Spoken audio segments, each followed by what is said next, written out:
Hi everyone, welcome back to the knowledge hub. आज हम knowledge hub के इस वीडियो में एक्सरसाइज 1.5 क्लास 9th का नंबर सिस्टम का क्वेश्चन नंबर 3 देखने वाले। क्वेश्चन नंबर 3 कह रहा है recall 5 is defined as a ratio of the circumference says C of the circle to its diameter says t, that is pi is equal to c upon d.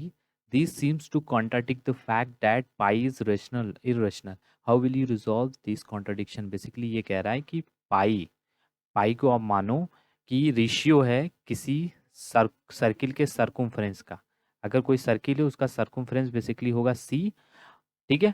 और उसका पाई क्या होगा, ratio होगा सी upon D का, मतलब और D क्या है, सर्कुम्फ्रेंस क्या है सी, और डी है डायमीटर, ठीक है।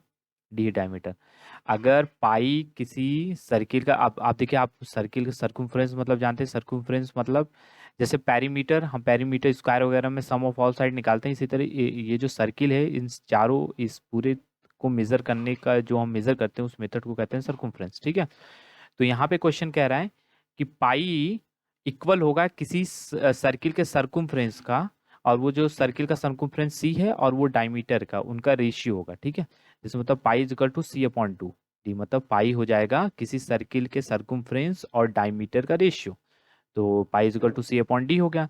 तो इसमें कह रहा है अगर पाई को हम सी अपॉन डी में लिख दे रहे हैं तो ये तो कॉन्ट्राडिक्शन हो जा रहा है, ठीक है। कि क्योंकि एक तरफ तो हम कह रहे हैं पाई इरेशनल नंबर है, दूसरी तरफ हम इसको हम पी बाई क्यू के फॉर्म में लिख दे रहे हैं, ठीक है। तो how will you resolve this conflict, ठीक है, या कॉन्ट्राडिक्शन? तो हम यहाँ सिंपली लिख देंगे, पहले यहाँ पे लिख देंगे, हम लिखेंगे सी एंड डी। अगर अगर देखिए, जरूरी नहीं हर पी बाई क्यू के फॉर्म वाला नंबर क्या हो जाए, रेशनल नंबर हो जाए, ठीक है। अगर हम अंडर रूट 2 जो एक इरेशनल अपॉन अंडर रूट 5 लिख दें, तो क्या ये तो पी बाई क्यू के फॉर्म में है, तो क्या ये रेशनल नंबर हो गया? नहीं।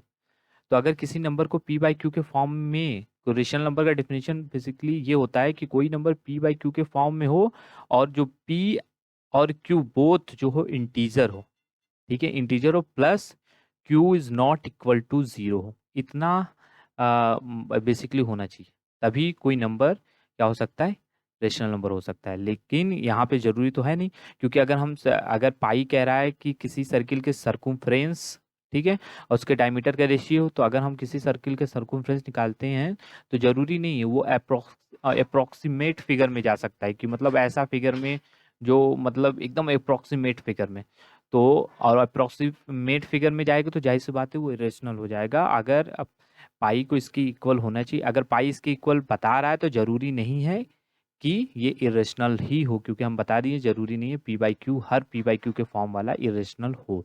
तो यहाँ पे बेसिकली हम कह देंगे कि C and D should should be both integer. जरूरी नहीं पी बाई क्यू के फॉर्म में लिख दिए तो रेशनल नंबर हो जाएगा, उनको integer, but with scale, scale से हम मेजर करेंगे व्हेन वी मेजर, ठीक है, C and D, C and D, we can gate, we can get approximate figure, ठीक है, अप्रोक्सीमेट वैल्यू और फिगर, ठीक है। So so we never knew, ठीक है, वेदर सी और डी इज, सी और डी आर इंटीजर, इंटीजर और नॉट, ठीक है। सो पाई इज इरेशनल, ठीक है, कोई ज़रूरत नहीं है, ठीक है। पाई इज इरेशनल, इसमें कोई कॉन्ट्राडिक्शन नहीं है। पाई अगर इसके इक्वल हो गया सी अपॉन डी का, तो इसको मतलब ये कॉन्ट्राडिक्शन नहीं हो गया कि पाई इरेशनल नंबर बन जाए, क्योंकि हमने यहाँ पे एकदम क्लियर कर दिया है कि सी एंड डी को बोथ को इंटीजर भी होना चाहिए, ठीक है, और अप्रोक्सीमेट फिगर में ये जा सकता है, तो ये इंटीजर जरूरी नहीं है कि ये रेशनल नंबर हो जाए, ठीक है। तो ये बात याद रखिएगा। और क्यू, अगर किसी भी कोई भी पी बाई क्यू के फॉर्म वाला नंबर रेशनल नंबर नहीं हो सकता, ठीक है, उसको सेटिस्फाई करना होगा पी और Q should be integer and Q is not equal to 0। तो यहाँ पे कोई कॉन्ट्रडिक्शन नहीं है, ठीक है। तो पाई इज इरेशनल नंबर ही कहलाएगा, चाहे यहाँ पे दिया हो pi is equal to C upon D हो या ना हो, ठीक है। तो ये कॉन्ट्रडिक्शन सॉल्व हुआ। तो मिलेंगे नेक्स्ट वीडियो में नेक्स्ट क्वेश्चन के साथ, तब तक के लिए जय हिंद।